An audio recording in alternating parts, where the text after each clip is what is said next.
കഴിഞ്ഞ ദിവസം വർഷങ്ങൾക്ക് ശേഷം എന്ന് പറഞ്ഞ പടം OTT വന്നപ്പോഴത്തേക്കിന് ആൾക്കാരൊക്കെ കൂടെ ഓൺലൈനിലൊക്കെ എന്താ പറയണ്ടേ ഏറി കയറ്റി നിർത്തിയേക്കുവാണ് ഈ മണ്ടന്മാരെ. മനസ്സിലല്ലേ, ഇവന്മാർ ചുമ്മാ തട്ടിക്കൂട്ടുടായി പടം കൊണ്ട് നിവിൻ പോളി അങ്ങ് എടുത്തു കൊണ്ടുപോയി ഭയങ്കര വൈബ് എന്തൊക്കെ ബഹളമാണെന്നറിയോ. തിയേറ്ററിൽ പടം ഓടുന്ന സമയത്ത് ഈ ഓൺലൈൻ മീഡിയക്കാർ ഈ പ്രൊമോഷൻ ചെയ്യുന്ന ആൾക്കാർക്ക് പൈസ കൊടുത്തു കഴിഞ്ഞാൽ അവരിങ്ങനെ ഓരോന്നൊക്കെ എഴുതി പിടിപ്പിക്കും.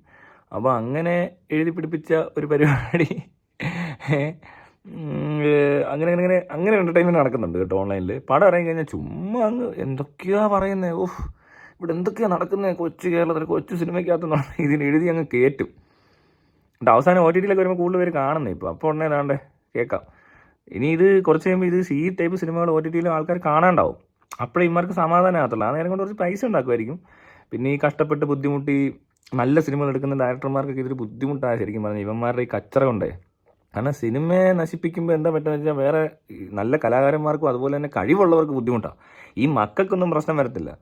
ഇവന്മാർ ഈ പാറിയന്മാരെല്ലാം കൂടെ കയറി ഒടുക്ക് സിനിമയും കൊണ്ട് നടന്ന്. ഇനി അടുത്തത് ഇതാ കേട്ടോ, എന്താ പറയണ്ടേ, ടർബോ OTT വരുമ്പോൾ കണ്ടോ എല്ലാവരും ഏറി കയറ്റി കറക്കുന്നത്. മമ്മൂട്ടി പറന്ന് മറ്റേ മാലാകെ പോലെ പറന്ന് നടക്കുന്ന സീനൊക്കെ ഓൾറെഡി ഹിറ്റാ. ഏതാ തൂക്കിയിട്ട് ആട്ടുന്നില്ല, ഊഞ്ഞാലാട്ടുന്നേ കിളവനെ. അയ്യോ, കണ്ടേച്ചാലും മതി ഇമ്മാര് തീട്ട പടമൊക്കെ എടുക്കാനായിട്ട്. പിന്നെ ഇപ്പോൾ സുരേഷ് ഗോപിയെ കൊണ്ട് പടം ചെയ്യാൻ പോകും അടുത്ത തൂക്കിയിട്ടാട്ട്. കവളൊക്കെ ഇങ്ങനെ കിടന്ന് ആടുന്നതാണ് സുരേഷ് ഗോപിയുടെ. അത് പണ്ടേ അങ്ങനെ. അപ്പോൾ ഇമ്മാതിരി തറ പരിപാടി കൊണ്ട് വരുമ്പോൾ ആൾക്കാർ റിജക്റ്റ് ചെയ്തില്ലെങ്കിൽ എന്താ പറ്റുമെന്ന് വെച്ചാൽ കാണാതിരിക്കണം, അല്ലെ കണ്ടിട്ട് നല്ല ചീത്ത വിളിക്കണം.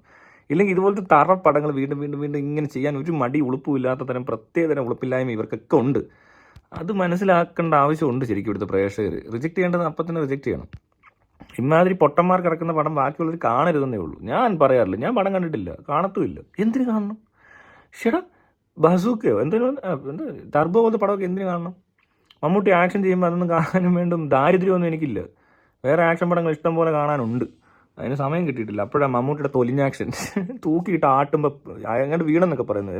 അങ്ങോട്ട് വലിച്ചപ്പോൾ വാവ വീണ് പൊടിഞ്ഞു പോകാൻ നന്നായി സാധനം. ഈ സാധനത്തിനായിട്ട് ആട്ടുന്ന സൂക്ഷിച്ചു വേണം കേട്ടോ, ചിലപ്പോൾ അങ്ങ് പൊടിഞ്ഞു പോകും.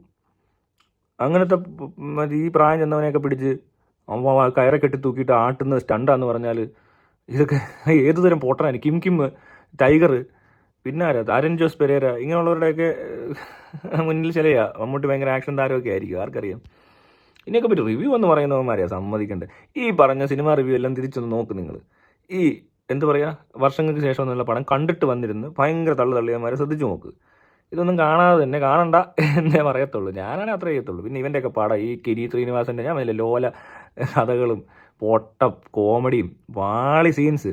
ഇവൻ ഈ മറ്റേ അവൻ്റെ ഒരു ചുറ്റുപാടെന്ന് പറയുന്നത് ഞാൻ പറഞ്ഞില്ലേ അത്രയൊക്കെ ഉള്ളൂ. അതിനപ്പുറത്തോട്ട് അറിയത്തില്ല ചെറുക്കിന്, അല്ലെ അവൻ അനിയനും അറിയാമെന്ന് എനിക്ക് തോന്നുന്നില്ല. ഇവന്മാരല്ല ഈ മറ്റേ ശരിക്കും പറഞ്ഞാൽ എന്താ പറയണ്ടേ, ഭയങ്കര കംഫർട്ട് ജീവിച്ച് ഒരു കംഫർട്ട് സോണിനകത്ത് തന്നെ ഒതുങ്ങിപ്പോയ ആൾക്കാരാണ്. ഈ പറഞ്ഞ പ്രണവ് മോഹൻലാലിൻ്റെ പിന്നെയും വല്ല ബയോഗ്രഫി എല്ലാം ചെയ്യുവാണെങ്കിൽ ചിലപ്പോൾ അവൻ കണ്ടതും കേട്ടതും പറഞ്ഞതും ചെയ്തതുമായിട്ടുള്ള കാര്യങ്ങൾ എടുത്ത് വെച്ചാൽ ചിലപ്പോൾ രസമായിരിക്കും. അത് ഭയങ്കര രസമായിരിക്കും. വിനീത് ശ്രീനിവാസൻ്റെ ഏകദേശം മനസ്സിലായി എല്ലാവർക്കും എവിടെ ജീവിച്ചതെന്ന് എങ്ങനെയാണ് നടന്നതെന്നൊക്കെ. അത് സിനിമയ്ക്കകത്ത് അറിയാനുണ്ട്.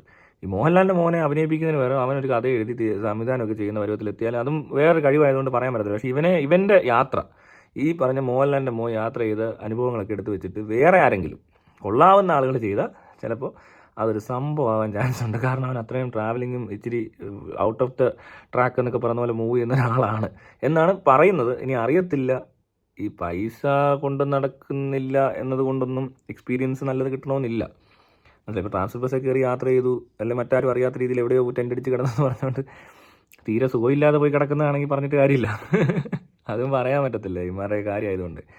അപ്പോൾ എന്താ ചെയ്യുക, ഈ പറഞ്ഞ പടം കണ്ടോണം. ഇപ്പോൾ ഈ ടർബോ വരും, OTT വരുമ്പോൾ കണ്ടോണം ആൾക്കാർ ഏറി കയറ്റുന്നത്. അപ്പോഴും നിങ്ങൾ മനസ്സിലാക്കേണ്ട ഒരു കാര്യം, ഇതിനെപ്പറ്റിയൊക്കെ റിവ്യൂസ് ചെക്ക് ചെയ്യണം. മുന്നേ ഈ റിവ്യൂക്കാരൻ എന്താ പറഞ്ഞത്, നിന്നെ എനിക്ക് മനസ്സിലായി. ഇപ്പോൾ സീക്രട്ട് ഏജൻറ്റ് ബിഗ് ബോസിൽ നിന്ന് ഇറങ്ങിയപ്പോൾ തൊട്ട് എല്ലാവരും കൂടെ നീ വാഴയാ കോഴയാ ഏതാണ്ട് കണ്ണാപ്പിയാന്ന് കുണ്ണയാന്ന് ഞാൻ പറയുന്നുള്ളൂ, കണ്ണനാന്നോ ഏതാണ്ട് എന്തൊക്കെയോ വിളിക്കുന്നു, എനിക്കറിയത്തില്ല എന്തുവാന്ന്, നടന്ന കാര്യങ്ങൾ എനിക്കറിയത്തില്ല. പക്ഷേ ഇങ്ങനെയൊക്കെ കാണിക്കുന്നുണ്ടല്ലോ എന്ന് പറഞ്ഞ പോലെ ഉള്ളു ബാക്കിയുള്ളവന്മാർ, ഇവിടെയുള്ള എല്ലാ റിവ്യൂവർമാരും അഭിപ്രായം പറച്ചിലുകാർക്കും. അപ്പോൾ ഈ പറഞ്ഞ പോലെ പടം പ്രൊമോഷനും എല്ലാം നക്കാപ്പിച്ച് കിട്ടിയിട്ടുണ്ടോ എന്ന് എനിക്കറിയത്തില്ല. അതുകൊണ്ടിരുന്ന് ഭയങ്കര തള്ളും. പിന്നെ ഇവർക്കൊക്കെ ചില ഇതേപോലെ തന്നെ ചില താല്പര്യമുള്ള മോഴ പറഞ്ഞവന്മാരുണ്ട്, മനസ്സിലായില്ലേ. വെറും എന്താ പറയണ്ടേ, എവിടെയാണ് ഇവർ ജീവിച്ചതെന്നോ എന്തോ ഇവരുടെ ഉദ്ദേശമൊന്നും ഒരു പിടിയും കിട്ടുന്നില്ല. അതുപോലെ കുറേ മോഴ ടീമുകളുണ്ട്.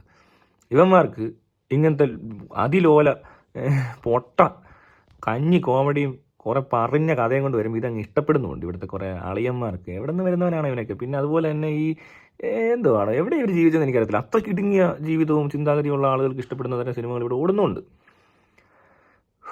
എന്നാലും ഇതിച്ചിരി കടന്ന കയ്യാണ് ഇതൊക്കെ, മനസ്സിലായില്ലേ?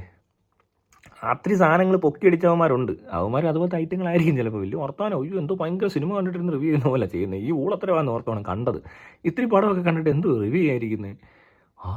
എനിക്കറിയത് ഇതൊക്കെ കാണണോ പറയണമെങ്കിൽ. അല്ല, ഇതൊന്നും കാണാൻ തന്നെ പോകുന്നതേ ഒരു എന്തോ കുഴപ്പമുള്ള പോലെ എനിക്ക് തോന്നിയേക്കുന്നത്.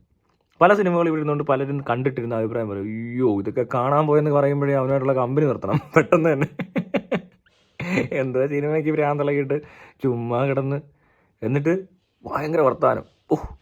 അത് വിനീതേട്ടൻ, രാജുവേട്ടൻ, ദിലീപേട്ടൻ, സുരേഷേട്ടൻ, ആറട്ടണ്ണൻ എന്നൊക്കെ പറഞ്ഞതല്ലേ, ലലട്ടൻ, ഇങ്ങനത്തെ കുറേ വാണങ്ങളുണ്ടെന്നേ. വെറും എന്നിട്ട് ഇരുന്നങ്ങ് പറയുന്നത് കേൾക്കണം. എന്നിട്ട് സിനിമ പോലും എന്താണെന്ന് അറിയത്തില്ല ഇവർക്ക് ശരിക്കും പറഞ്ഞാൽ. അല്ലെ ഈ വന്ന കാലത്ത് സിനിമ എവിടെയാണ് നിൽക്കുന്നതെന്ന് അറിയത്തില്ല. എന്തോയാലും അറിയാമോ ഇവന്മാർ ഓരോ സിനിമ പോയും കാണും. എന്നിട്ട് തോന്നിയ പോലെ ആണ്ടൊക്കെ വിളിച്ച് പറയും. എന്നിട്ട് പറയുന്നത് ഇത് ഭയങ്കര റിവ്യൂ ആണ്. ചില പൊട്ടന്മാർ വിചാരിക്കുന്നത് ഇവർ ചെയ്യുന്ന റിവ്യൂ ആണ്. അവനേക്കാൾ ബുദ്ധി ഇല്ലാത്തവർ കുറേ പേര് ഉള്ളതുകൊണ്ട് രക്ഷപ്പെട്ട് പോകുന്നതേ ഉള്ളൂ. അല്ലാതെ ഇതൊരു കൊള്ളാവുന്ന പരിപാടിയല്ല. ഈ പറഞ്ഞ പടമൊക്കെ കണ്ടിട്ട് പറയാൻ കൊള്ളാവും ഇത് കണ്ടെന്നുള്ളത് ശരിക്കും പറഞ്ഞാൽ. അല്ലേ, ഒന്നും ആലോചിക്കുക. OTT വന്നപ്പോൾ എങ്ങനെയുണ്ട്? കൂടുതൽ പേര് സിനിമ കണ്ടപ്പോൾ ഉള്ള അഭിപ്രായം കണ്ടോ എന്തുവാന്ന്?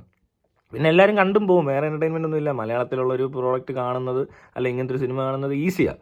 നമ്മളെ ഇംഗ്ലീഷൊക്കെ തലയിലിട്ട് കറക്കി ഇതിൻ്റെ കാര്യങ്ങൾ മുഴുവൻ മനസ്സിലാക്കി എടുക്കാനുള്ള ബുദ്ധിമുട്ട് കൊണ്ടും അപ്പോൾ അവർ പറയുന്ന പല കാര്യങ്ങളും മനസ്സിലാകാത്തതുകൊണ്ട് എളുപ്പം മലയാളമാണെന്നുള്ളതാണ്. ഹിന്ദി പോലും ശരിക്കും നമുക്ക് ഇഷ്ടപ്പെടത്തില്ല പറഞ്ഞു കഴിഞ്ഞാൽ. പക്ഷേ നമ്മുടെ ഗതികേട് കൊണ്ട് ഇവിടെ ഉള്ള മണ്ടന്മാരായ മക്കൾക്ക് ഇത്രയൊക്കെ ചെയ്യാൻ പറ്റുന്നുള്ളൂ. ഇവിടെ ഉള്ളവന്മാർ ഇത്രയും അളിഞ്ഞു പോയത് ഇപ്പോൾ എന്ത് ചെയ്യാൻ പറ്റും? വേറെ രാജ്യങ്ങളിലൊക്കെ സിനിമകളുണ്ട്, നല്ല സിനിമകൾ ഇഷ്ടം പോലെ കാണാനുണ്ടെന്ന്. ഒരു വർഷം അത്രയും സമയമാണ് പോകുന്നത് നമ്മുടെ. അത് ചിന്തിക്കാൻ ശേഷിയില്ലാത്തവർ ഈ മലയാളം പടമൊക്കെ കാണുമെന്ന് തോന്നുന്നു. എനിക്കറിയത്തില്ല ഈ മലയാളം പടം എങ്ങനെ കണ്ടുകൊണ്ടിരിക്കുന്നത്. വളരെ കുറച്ച് സിനിമ ഞാൻ കണ്ടു. ഈ കഴിഞ്ഞിടയ്ക്ക് 1-2 പടമൊക്കെ പോയി കണ്ടിട്ട് പറയുന്നില്ല. അതൊന്നും ഞാൻ ആരോടും പറഞ്ഞില്ല കണ്ടെന്ന് പോലും. അതിന് പോലും പറ്റുന്നില്ല. കണ്ടിട്ട് നമ്മൾ പറയാൻ തുടങ്ങിക്കഴിഞ്ഞാൽ ഇതിനകത്തെ കച്ചറ വർത്താനം പറഞ്ഞു കഴിഞ്ഞാൽ തീയത്തില്ല. അത്രയും മണ്ടത്തിനും ചെയ്ത് വെച്ചേക്കോ സിനിമയ്ക്കകത്തേക്ക്. അയ്യോ ഇവർക്ക് ഏത് കാലത്ത് ജീവിക്കുന്ന ആൾക്കാരാണോ? ഇവർക്ക് എന്തോ പഠിച്ചതല്ലേ? എന്ത് ഇവന്മാരുടെ ഉദ്ദേശം?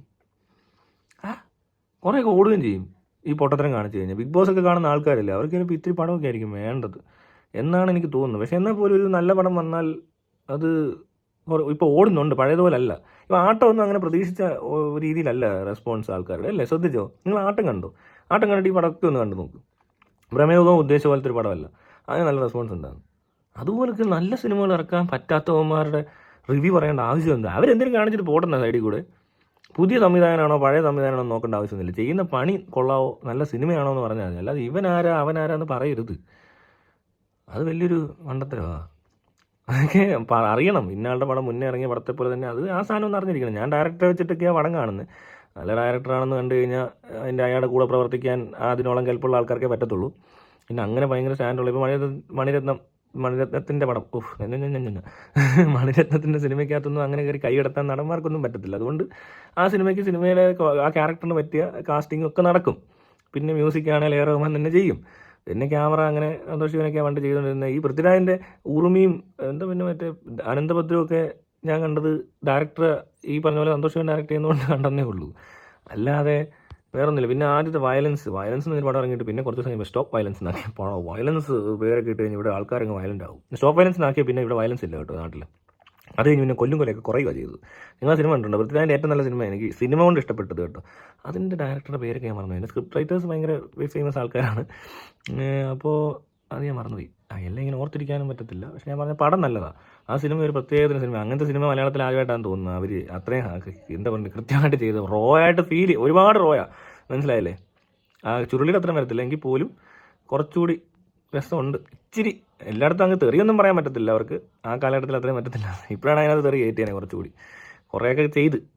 എന്നാലും ആവുന്ന കാലത്ത് അങ്ങനത്തെ ഒരു ഇച്ചിരി കൂടി അടുത്ത് നിൽക്കുന്ന രീതിയിലൊക്കെ ഒന്ന് ട്രീറ്റ്മെൻറ്റ് മാറ്റി പിടിച്ച സിനിമയും കൂടെ.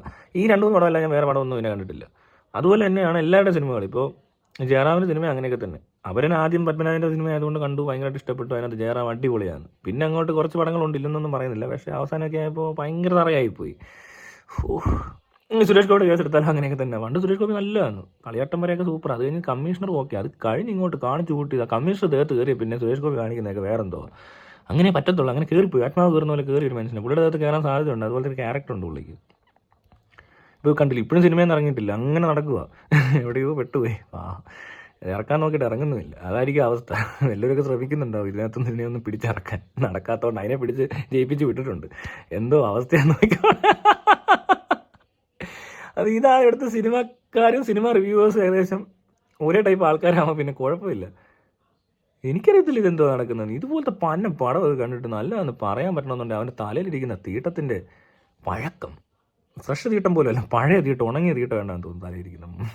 അയ്യോ, ഇപ്പോൾ ടർബോ വരുമ്പോൾ കണ്ടോണേ, ടർബോ ആ മമ്മൂട്ടിയെ തൂക്കിയിട്ട് ആട്ടിയ പോലെ ഓൺലൈനിൽ തൂക്കിയിട്ട് ആട്ടുന്ന കാണാം എല്ലാവരോടും. ഭയങ്കര കോമഡി ആയിരിക്കും. അയ്യോ, ഇത് അടുത്ത പടം മമ്മൂട്ടിയുടെ ഏതിറങ്ങിയാലും പൊട്ടുന്ന വരവത്തില്ല. OTT ഇത് ഇറങ്ങി കഴിയുമ്പോൾ നടക്കാൻ പോകുന്ന ട്രോള് അത്രയും വരും. അതിനുള്ള സാധ്യതയുള്ള സിനിമയാണ്. അതിന് പോരാത്തതിന് മറ്റേ തംബ്നെയിൽ വിഷയം കൂടെ കിടപ്പുണ്ട്. അത്രയും നാറിയ പടത്തിനൊക്കെ തംബ്നെയിൽ വെച്ച് കോപ്പിറൈറ്റ് അടിച്ചോന്ന് ചോദിക്കും എല്ലാവരോടും. ഉറപ്പല്ലേ? എന്തെങ്കിലും സംശയമുണ്ട്?